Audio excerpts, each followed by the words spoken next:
Okay, so have you ever felt like your energy, your time, even like your sense of self is slowing away? Like every polite yes or maybe an agreement you didn't really make just chips away at the life you actually. Today on the deep dive, we're not just talking about saying no. We're diving deep art of health, thinking of them less as barriers maybe and more as essential safeguards, things that protect your calm, your focus, and yeah, even your dignity. We've gathered some frankly surprising insights from psychology, wisdom traditions, practical guides to help you reclaim your space. What's truly fascinating here is how deeply these weak boundaries impact our personality, our will. It's really more than just feeling overwhelmed, isn't it? It's like a slow erosion that can actually reshape who you are. And this deep dive, it's not just theory. We want to give you practical, precise language, clear strategies, ways to really transform how you protect your personal space, including some powerful steps, sort of the heart of a 7-day journey towards, well, greater self-respect and peace. Yeah, it's so easy to think of boundaries as just, a refusal, but the sources we looked at reveal this profound, often invisible damage when they're not there. Imagine, like, an old building with a slow leak somewhere hidden. It doesn't just damage one room, right? It subtly compromises the whole structure over time. You don't see it until cracks appear everywhere. That's kind of what a lack of boundaries does to your life. It drains your vitality until exhaustion takes over, maybe resentment replaces genuine warmth. And it's not just about feeling tired, it's about letting others dictate your time, your energy, your attention, slowly chips away at your dignity strength. If you look closer, physiologically, that lack of boundaries keeps your nervous system in this constant state of alert. Right. Your body is always on call, basically, always prepared for the next demand, never truly recovering. And this isn't just, feeling fatigued, it's measurable. We're talking elevated heart rate, increased cortisol, that's the stress hormone, a weakened immune defense. So when we say it makes you prone to illness, fatigue, anxiety, we mean it's literally turning that subtle emotional erosion into serious physical health consequence. Your brain is stuck in threat mode, which makes clear thinking, problem solving, even finding the courage to say no significantly harder. That's a really powerful point about our internal state. And it makes me think about Carl Jung's insights. He warned against something he called being consumed by the collective. Remember that? Oh, absolutely. It's this idea of kind of losing yourself, your unique essence in the demands, the values, the moods of everyone around, your authentic self, your deepest. They just get buried under all those external expectations. You end up living for other people's approval instead of your own genuine expression. And that surrender, it leaves your inner self neglected, undeveloped. Which raises a critical question, doesn't it? When your outward persona, which Jung saw as this flexible social mask we wear. Right, like for work or with different friends. Exactly. When that mask hardens and becomes your entire identity, what happens to the authentic inner self? Jung suggested these unexpressed parts, what he called the shadow, they don't just vanish. Okay. They accumulate. All those silence need truth, eventually surfacing as resentment, envy, sudden bursts of anger. It's like a pressure cooker building up. Yeah. So setting a boundary isn't just self-protection. It's about integrating those shadow needs into your conscious life, giving them healthy expression. Otherwise, your self won't stay buried forever. It'll find a way out, often in chaotic ways. That's a fascinating connection. So if our unexpressed needs cause this internal chaos, does that mean being compliant, trying to avoid conflict, actually creates a deeper mess in our daily lives? Absolutely. Yeah, the sources illustrate this really clearly. Weak boundaries invite external chaos. It might feel like you're avoiding confrontation by constantly accommodating, right? The easier path, maybe. But you're actually inviting a different kind of, often more damaging. Think about it. Colleagues push tasks on your plate endlessly. Partners demand constant attention, but don't really reciprocate. Friends rely on your help, but offer little back. This setup seems easier initially than a direct no, perhaps. But chaos always grows when there's no order applied. The real cost is burnout, broken trust, and this silent anger that just poisons relationships from the inside out. I can just imagine someone listening thinking, okay, this sounds great, but I'm worried about losing friends, getting a bad review at work if I push back. Yeah. How does that fear play into the identity loss? Well, identity loss is a profound cost here and often overlooked. If you're constantly agreeing, you're basically training your mind to ignore your own inner signal. You slowly start to forget what you truly want or like or believe because decisions are always filtered through what others expect. Wow. This constant yes doesn't just drain your energy. It slowly erases your internal compass, leaves you vulnerable not just to others, but to losing yourself entirely. And it makes you incredibly susceptible to manipulation, whether that's a colleague dumping disproportionate work on you, stalling your career. Or family, maybe. Or a family member using guilt, turning love into obligation. It also teaches others to expect it. Children might learn entitlement over respect. Friends can turn into perpetual takers. It leads, eventually, to a breakdown. That's a tough truth, but yeah, vital to hear. Okay, let's pivot. Let's tackle the biggest hurdle for most of us trying to change, the guilt. Our deep dive suggests many of us carry this, like false rule, right? An unspoken contract that says if we refuse a request, we're rejecting the person. Exactly. But what if we could respect the relationship and decline the demand? That reframe is powerful. A refusal usually targets the request, the timing, the method, not the person. And that reframe gets much stronger when you explicitly name the boundary, state the reason, and crucially, offer an alternative if you can. Okay, so that's the mental shift. How do we put it into practice? What does a functional no actually sound? Right, the practical application. It's not just the words, it's how you say them when you say them. Our sources give us some really precise ways to craft a no that lands with, hopefully, minimal friction. Take a sentence structure like, this schedule cannot fit another task today. That's the boundary, because the deadline already stretches capacity, the reason, and the next available window opens on Thursday morning, the alternative. Oh, okay. See how it separates the requester's worth from your day's limits. It guides the conversation towards planning, not guilt or judgment. And preparing these sentences in advance, that's key. Rehearsing them turns values into word before stress just floods your brain. And the nonverbals matter too, I imagine? Oh, hugely. Your nonverbal communication is equally crucial. A steady voice, relaxed jaw, a grounded stance, these all reduce threat signals. They help the other person absorb the limit without feeling attacked. Right. Maintain a neutral or even warm facial expression. Focused eyes, but not challenging. Keep sentences short, concrete. Avoid long explanations that just invite debate. And if someone persists, use the broken record method. Just calmly repeat your simple boundary.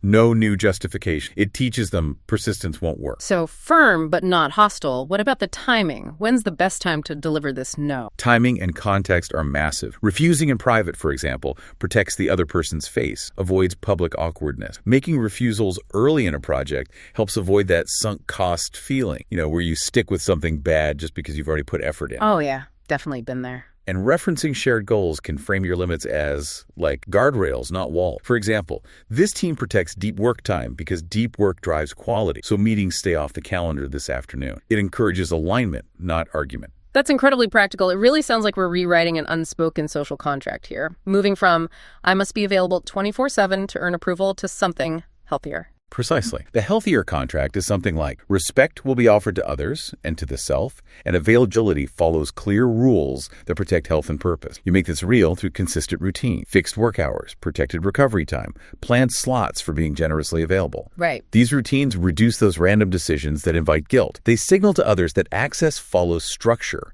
not pressure. And over time, people really do adjust. Requests start to naturally reflect this new reality. And the specific words we choose make a difference too, right? You mentioned that earlier. Absolutely. The language can intensify guilt or release it. Statements with will or cannot signal clear decision. Words like maybe or try, they signal negotiation, opening the door for more pressure. Using neutral words, policy, capacity, timeline, keeps the focus on facts, on the work. Moral words like should, good, disappointing, they shift focus to character, invite judgment. Think, current capacity cannot absorb this task before Friday. That's fact. Versus, you should know asking this late is disappointing. That's a verdict, right? Triggers defensive, wastes energy inside battles. Okay, so what's the core psychology then? What makes this clean no actually work and stick? Our sources point to 3 reinforcing pillars, like parts of a strong bridge supporting genuine boundaries. First is self-knowledge, bringing your needs, your limits out of the shadow into conscious speech. You can't defend an unnamed value or an undefined boundary. Second is truthful language, delivered with that steady tone, simple structure for clarity. Clarity reduces the room for guilt to masquerade as duty. And third is consistent practice. This rewires habit, teaches your body to ride that wave of tension without retreating. Skill grows through repetition, not just inspiration. When these 3 pillars stand together, guilt fades, relationships gain honesty, your life gains shape. That makes perfect sense. You can't protect what you don't even know you value. But speaking of relationships, what about the really close family? Those feel the most complex. Yeah, connecting this to family. Boundaries can feel disloyal, can't they? Duty, history, emotion, it's all tangled up. But the sources show they're actually essential for preserving love and dignity. Adults relate best as adults when each person names limits and responsibilities plainly. For an adult child setting a boundary with a parent, it stops resentment from eroding love. Something like, the household will welcome Weekend visits every second Saturday. Weekday visits stay off the calendar. Protects rest without rejecting affection. For caregivers, defining visiting hours, medical duties, decision rights before exhaustion hit, inviting siblings to share tasks. It protects sustainability, prevents roles blurring. Okay, and friendships. I mean, I think we've all seen friendships where one person just carries all the weight, emotionally or practically. Yeah, true friendship thrives on reciprocity, doesn't it? Not a one-way drain. Our deep dive shows that when one person consistently takes comfort without contributing, the bond suffers. Setting boundaries here isn't cold.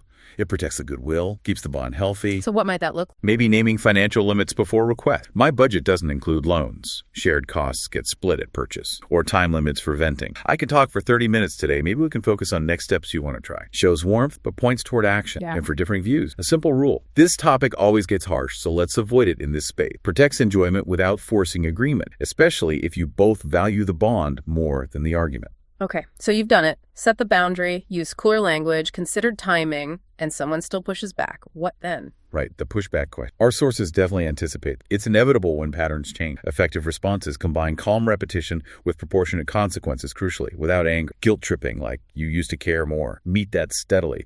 My care remains strong, and this new limit protects my health so that care can last. I like that framing. So care. Yeah. For gaslighting, denying past agreements, documentation can help. A neutral record keeps memory honest without a fight over perception. It also highlights needing to adapt your style sometimes. A direct no might land differently across cultures or even generations. Sometimes acknowledging their perspective first is key. That's super helpful. So as we're trying these strategies out, how do we know they're actually working? What does that transform life? Well, the sources paint a pretty beautiful picture. You'll experience a calmer day, maybe faster recovery after conflict, deeper conversations that get to causes, not just symptoms, without fear. Safety increase. People start asking for your time instead of just taking it. That's huge. They share difficult truths earlier because they expect to be heard, even if the answer is no. Shared plans become more realistic. Hidden bargains vanish. Resentment loses its grip because expectations are out in the open. And remember, occasional discomfort doesn't mean failure. Discomfort often signals growth. That's a powerful vision. It really sounds like the journey starts inside with self-awareness. What's fascinating is that foundation is internal. Yeah. The first step, self-awareness, is crucial. No boundary exists if you don't know what's worth protecting. Like Jung insisted, growth needs honest self-reflection, recognizing limits, vulnerabilities, defining what truly matters, health, family, meaningful work, growth. Right.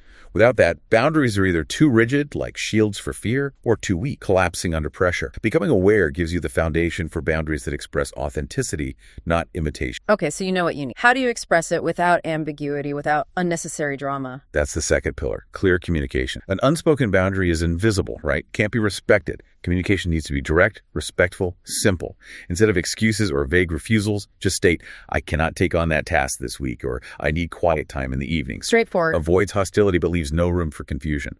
Yeah. Figures like Jordan Peterson emphasized this too. Clarity of speech is paramount. Vague language invites misunderstanding, erodes integrity. You build respect with precision.